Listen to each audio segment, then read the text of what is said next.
First thing I'll start it off with is I think the presentations did what they needed to do. In the morning, my presentation was my analysis around AIPCON was primarily what I'm looking forward for is customers showing use cases within the software that gets me excited enough as a shareholder to believe that they will eventually pay for the software. For those that don't know, Palantir has made zero revenue from everything we understand in their financials from AIP, which means all the revenue they had, $233 million of commercial revenue and $300 million of government revenue last quarter, all of that was Foundry, Gotham, and Apollo. None of that had to do with AIP. But they announced that AIP is obviously in the mix and they got a bunch of customers working on it.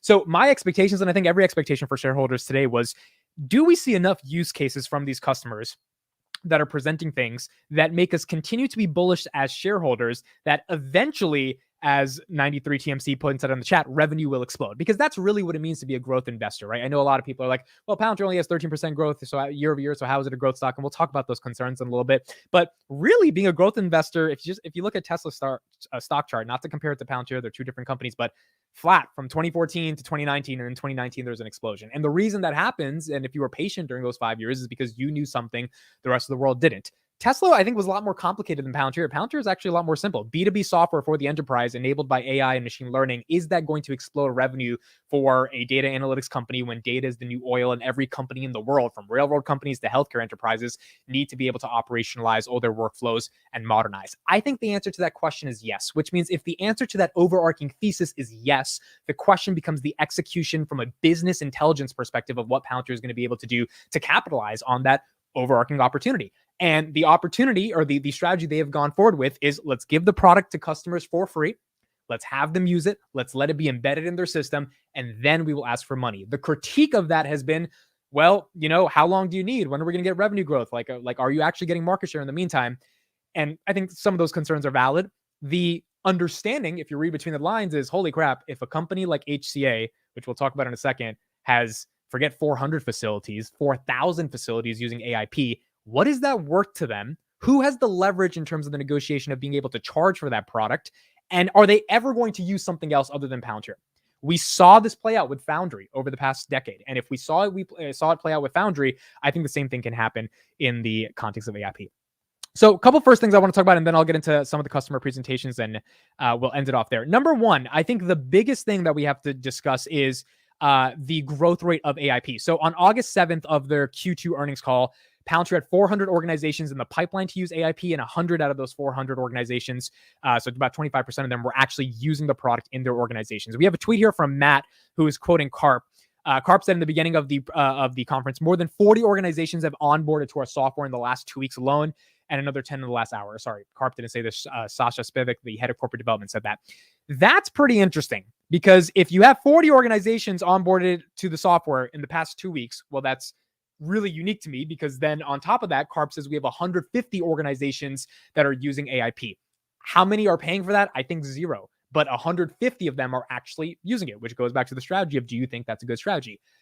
I think of it in the context of the numbers. That is 50% month over month growth. They had 100 on August 7th, 150 on September 14th. And what you're really seeing here is more and more people that want to try something that enables LLMs and business intelligence at a, on a steroids, in the context of what it could do for your business and how it can change everything when you're using AIP. And they want to use it in a safe way, a secure way, a meaningful way, and something that gets results. As Shyam Sankar said, the CTO, not proof of concept, but proof of results, which was the entire point of the conference and the entire point of the breakout sessions they're going to have in the next couple hours, which is, can we show customers are getting results 12 weeks after launching this product? And if that's the case, we can get a crap ton of signups to these boot camps, which is what the person said at the very end of the call, because there's a lot of people that are interested. They are excited about the nature of what this product could become for their organization. I do think at some level, the conference was a little technical here and there, but that's okay, because I'm not the guy buying AIP, right? I'm not the one procuring it. There's going to be a lot of CTOs and CIOs that were probably in conference and that were probably watching the conference online that are going to have to make this decision. And if they're the ones that are making this decision and they can understand everything that's going on and they can really see the differentiated points from something like a ChatGPT for enterprise, or what Databricks is doing, or what Snowflake is offering, if they're offering anything like this, then they're the people that ultimately Shyam Sankar and Alex Carper were talking to. So top level thesis on the conference, the results we got signal that in November, when we get Q3 earnings, we are definitely going to see growth on AIP on the client side. I mean, by then we'll have another month of theoretically, if they're growing at 50% month over month, you'll get close to 200 customers by then in terms of their growth on the actual customer base of AIP. Maybe there's going to be revenue growth. I highly doubt it. That's likely going to happen in 2024. But again, as a shareholder, I truly do not care about revenue growth. I mean, like, and I don't think that's naive to say. It's more so in the context of LLMs and the concept of LLMs in terms of the mainstream world were announced a couple months ago with ChatGPT. Now every enterprise in the world is trying to figure out how do we implement this into our business. In a couple seconds, I'm going to talk about some of the client presentations and how they're using it, but the diversity of clients, whether it's a railroad company, a sensor data company, an insurance company that are deciding that we need to use this because there's a meaningful impact. I don't think it's smart to be able to say, hey, pay us $1 million right now, and then we'll give you access to the software. When the client themselves is like, bro, we don't even know how to use this software. Like, can you be a partner with us? Can you help us understand it? Can you like build custom solutions with us? Can you send us some forward deployed engineers so I have someone to talk to every day so I can figure this stuff out? One of the guys in the first presentation, Eaton, which is a company I never heard of before, very interesting company.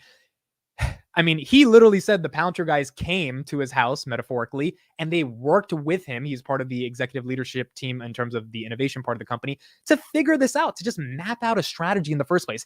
I mean, I don't understand going to the customer and be like, yeah, we're only going to talk to you about one of the most innovative things you can do to transform your business over the next decade when you give us $1 million. It's just, it's not the right way, in my opinion, to go to market. I think Palantir is correct on this go to market. They've got to be correct on the execution of monetizing these clients, which means the product just has to be useful.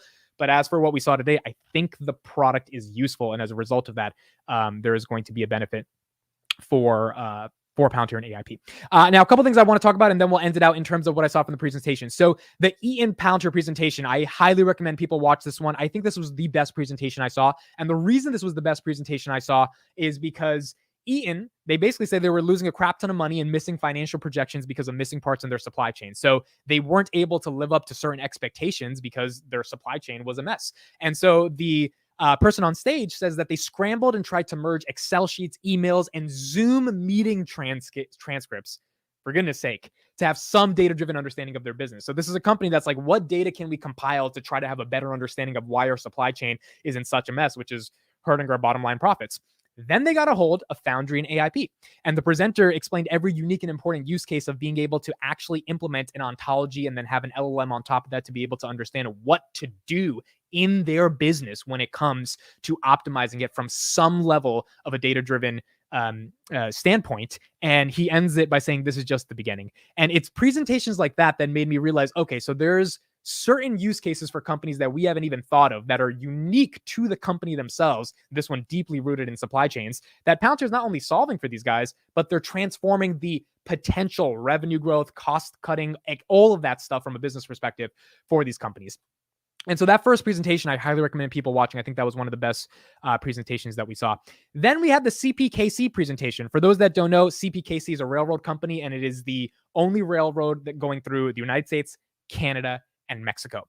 So this presenter showcased how critical AIP was for solving real problems. They basically showed AIP giving recommendations via chatbot, which is the LLM, of stopping a train in real time for 14 hours in order to solve other problems on the railroad, along with 3 other routes of action. So they basically gave it a ton of data, and they said, look, here's all the issues going on right now through the 20,000 miles of railroads we have. How do we solve this stuff in real time?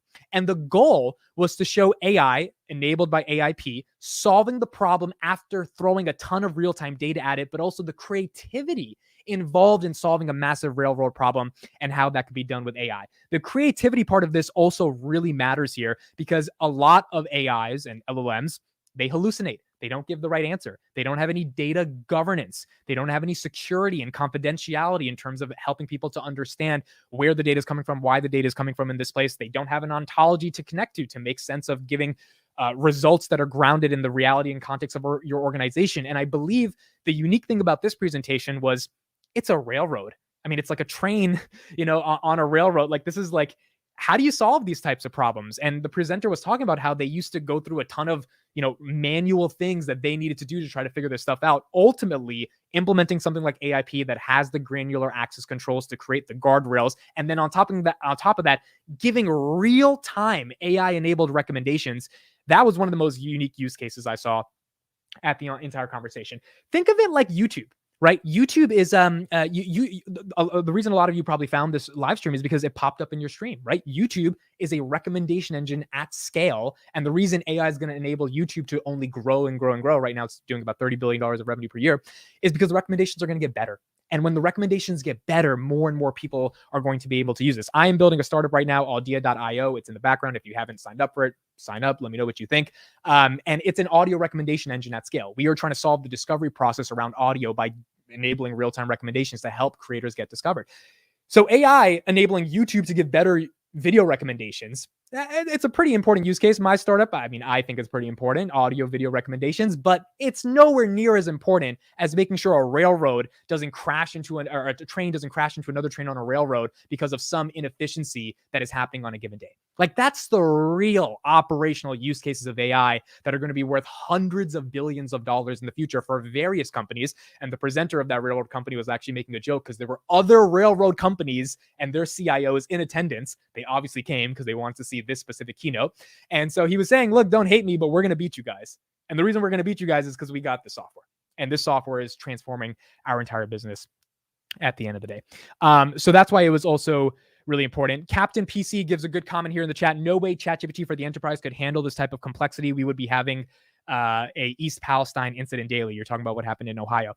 So I don't know if ChatGPT for Enterprise is as complex and as advanced that can handle the nuances of what I saw today. Maybe it can. I'm going to be objective enough to say I don't know enough about it, and I'm not just going to say it can't.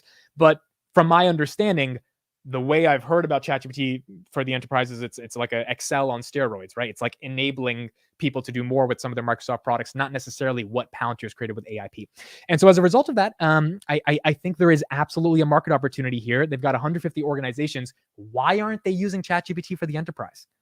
Right? Why aren't they using Databricks' product? Why aren't they using Databricks, by the way, acquired a company for $1.3 billion on the private markets that is very similar to what Palantir is doing with AIP. They had to acquire a company to even get a chance to build a product like AIP. AIP is out in the real world. There's 150 freaking companies using it. Like, I think a lot of people that are skeptical on Twitter, a lot of people have these Twitter fingers going back at some of my posts around Palantir and their growth. Look, you can have your Twitter fingers right now because you have 13% revenue growth, but if that revenue growth explodes, which that's a risk, but if it does explode, because there is a path to seeing exploding over the next 2 years, because they got 150 people in 12 weeks, 150 companies, executives at those companies to use this product and embed it in their organization, then it's a really simple growth story. Get market share, eat some shit for a year, and then you profit off all that monetization because you finally turn on the spigot when it comes to making money. And it's a simple growth story, but it will take time to execute at the end of the day. And a highlight of why that will be able to execute is HCA Healthcare. This was a presentation I was also incredibly excited for. This is one of the largest private healthcare healthcare companies in the United States. They handle insurance, facilities. They do a lot of stuff when it comes to healthcare. It's a very, very big company. Here's one of the presenters saying that, look, we had 50 departments and 4 facilities using their Palantir AIP product on June 1st, on the first AIPCon. So they probably got it in April and they started working on it till June. Today, so September 14th, they have 150 departments and 9 facilities using it. I think 9 facilities might be actual hospitals or different organizations, but 150 departments throughout those hospitals. Their H1 goal, so first half of 2021 goal, is 400 departments and 40 facilities using Palantir's AIP product that they made in conjunction with HCA. So the question becomes, for those concerned about monetization, which I will stress is a real concern. It's just, if you're going to be a growth stock investor, some of these concerns you have to be able to rationalize if you're investing in a company that you think is going to grow. And my rationalization is, how valuable does AIP become when it's in 400 or 4,000 or 40,000 departments all throughout HCA across the entire world? And if it's worth a lot, maybe, just maybe, it makes sense for Palantir to not be quickly trying to get revenue and be like, hey, we need to get our quarterly results. So please give us $500,000. Just give it to us so we can get these quarterly results, so we can show the shareholders that we're growing so much. But rather let them implement the product in so many hospitals that HCA has no choice but to commit to the product and pay for it over the next decade. I mean, if for free by H1 2024, I'm going to have 400 of my facilities or 400 departments and 40 facilities using your product. Yeah, when we have a conversation and negotiation about what we're going to pay for it, and it's embedded within the operational workflows. Imagine having to get rid of all that because now I don't want to pay the extra 500,000, the extra million because I'm being stingy. When in reality, the value the product is bringing to the organization is tens of 20s of millions, whatever it may be, because the product is so valuable. And then if I get rid of it, I have to go figure out how to implement ChatGPT for the enterprise. It's just, it's not realistic, in my opinion, to expect them to monetize immediately. It makes a lot more sense to be like, hey, let's get some audience loyalty, right? Let's get customers to care, and then we'll end up being able to charge whatever we want for it because we're going to have the leverage. It is no different than building a YouTube channel. I think so many people on YouTube are like, how can I monetize my audience? How can I start a Patreon? How can I get them to buy my course? And it's like, bro, can you even name 20 followers on the top of your head? Because I can. Because I see them every day. I interact with them every day. I actually care about them. I know about them. I text with them. I DM with them. Like, I'm actually trying to build an authentic audience. I'm trying to play the long game here as a creator, because most people don't last more than a couple of years, because it's really hard to create content on a consistent basis and have an audience that authentically cares about you, especially when you're trying to monetize them in the early stages. My career on YouTube is very similar, I see, to Palantir's AIP, because if you get the audience to care, they'll be willing to actually pay you $10 a month or whatever in the future, but give them the value first. Show them that you're actually relevant in their lives and that they don't need to watch another YouTuber before you dish out asking and begging for $10. I think that's the same thing with AIP, quite frankly. And this conference to me highlighted enough use cases within the software for me to be more convinced as a shareholder that there is the room for AIP to monetize if they can keep growing the customer count, even if the revenue isn't growing, because eventually the revenue will grow. And the unique thing about this is they still did $233 million of commercial revenue last quarter, because Foundry and Apollo is selling enough, and they're going to do $557 million next quarter without having to monetize the AIP, because they have enough governmental contracts, enough commercial contracts, US commercial growing 37% year over year, to be able to ward off monetizing AIP, because they've built other products that are doing very well as a public company.